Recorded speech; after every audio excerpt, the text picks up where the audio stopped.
When we were kids, there was a strange house. All the shades were always drawn, and we never heard voices in there.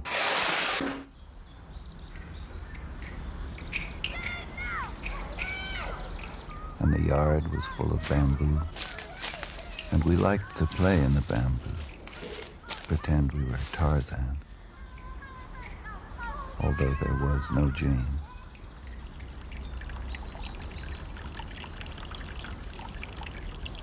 And there was a fish pond, a large one, full of the fattest goldfish you ever saw, and they were tame. They came to the surface of the water and took pieces of bread from our hands. Our parents had told us, never go near that house. So, of course, we went. We wondered if anybody lived there. Weeks went by, and we never saw anybody. Then, one day, we heard a voice from the house. You goddamn whore. It was a man's voice. Then, the screen door of the house was flung open, and the man walked out. He was holding a fifth of whiskey in his right hand. He was about 30. He had a cigar in his mouth, needed a shave. His hair was wild and uncombed, and he was barefoot in undershirt and pants. But his eyes were bright. They blazed with brightness. And he said, Hey, little gentleman. Having a good time, I hope.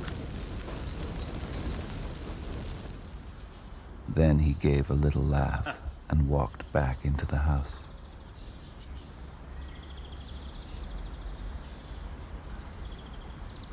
We left, went back to my parents' yard, and thought about it. Our parents, we decided, had wanted us to stay away from there because they never wanted us to see a man like that, a strong, natural man with beautiful eyes. Our parents were ashamed that they were not like that man. That's why they wanted us to stay away.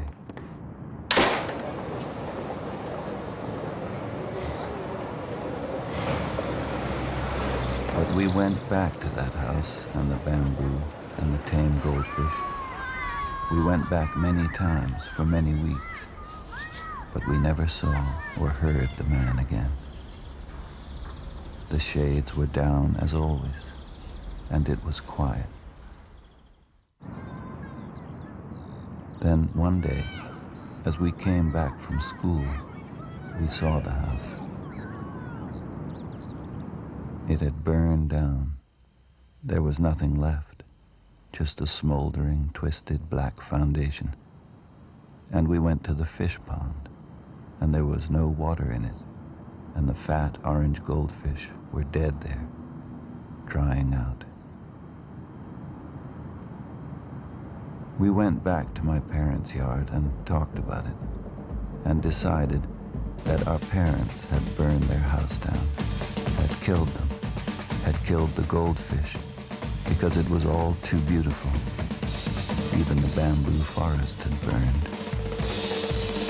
They had been afraid of the man with the beautiful eyes.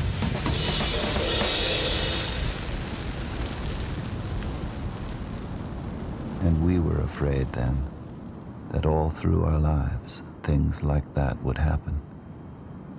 That nobody wanted anybody to be strong and beautiful like that. That others would never allow it. And that many people would have to die.